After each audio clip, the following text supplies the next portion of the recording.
Baik, sekarang kita akan menonton film yang berkaitan dengan membantu anak sukses di sekolah.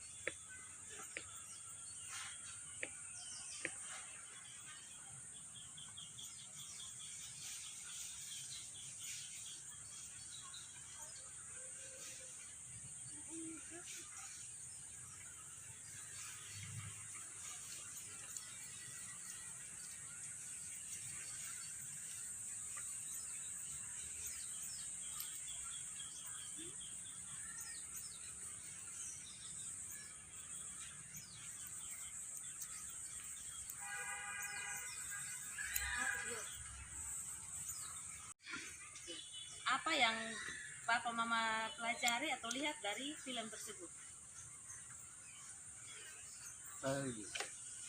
Tadi nonton tadi itu kami lihat di PAUD ada yang menggunakan seragam, anak-anak sedang bermain ayunan dan ibu guru PAUD itu lagi sementara mengawasi anak-anak. Ada lagi yang lain? Apa yang dipelajari atau yang dilihat dari film tersebut? Anak-anak yang pakai baju seragam yang sedang mewarnai. Anak yang memakai baju seragam yang sedang mewarnai. Oke, terima kasih atas pendapat dari Bapak Mama sekalian. Saya mau tanya satu lagi. Misalnya Bapak Mama mau memasukkan anak ke PAUD, apakah memilih lembaga PAUD yang anak-anaknya menggunakan seragam atau yang tidak menggunakan seragam? Mana-mana saja. Mana-mana saja. Yang lain? Menggunakan seragam. Mau memasukkan anak di lembaga yang menggunakan Seragam. Oke. Yang dapat kita pelajari dari film tadi ini adalah bahwa ada dua ilustrasi di sini. Ilustrasi pertama adalah anak-anak PAUD yang menggunakan seragam dan yang tidak menggunakan seragam.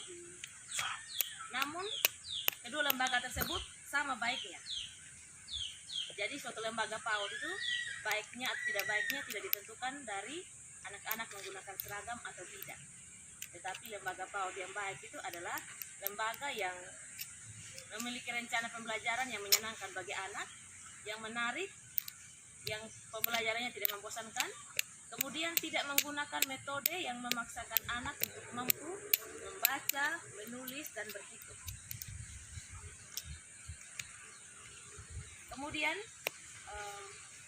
anak usia dini kita mau masukkan mereka di PAUD itu mempunyai manfaat.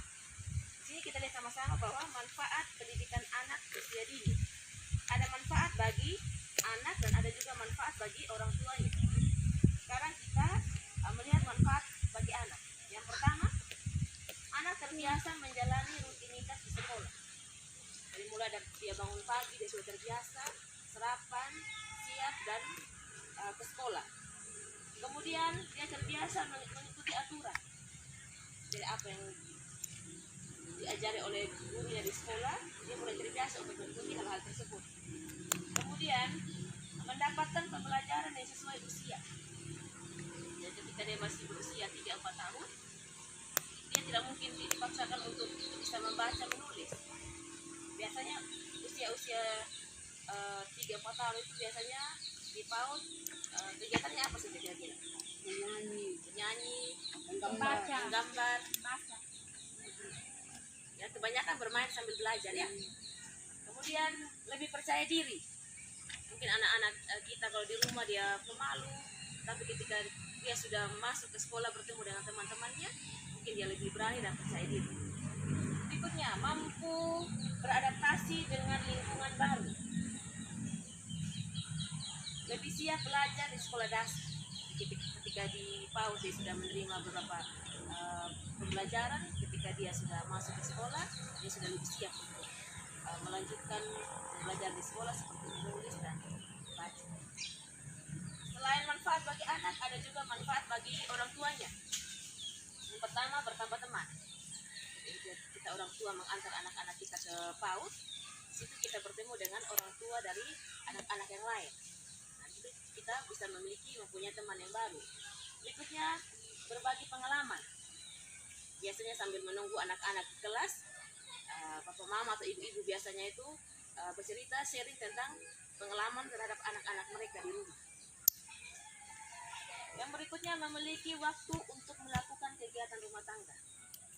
biasanya setelah mama-mama mengantar anak ke sekolah atau mengantar anak ke PAUD, nah, di situ kita kembali ke rumah dan kita mempunyai waktu untuk beres-beres, mencuci, memasak dan lain sebagainya.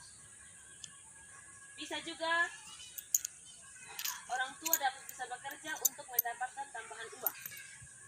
Jadi ada yang punya keterampilan bisa memasak, dia bisa membuat kue, kemudian nanti dia menjual dan menghasilkan uang. Baik, manfaat bagi orang tua yang terakhir, belajar cara mendidik anak dari guru. Biasanya sambil kita menunggu anak kita di PAUD, kadang-kadang kita melihat aktivitas guru dan anak di kelas. Dari situ kita bisa belajar bagaimana cara mendidik anak dari guru, dan kemudian setelah sampai di rumah kita bisa mengajari anak-anak kita di rumah.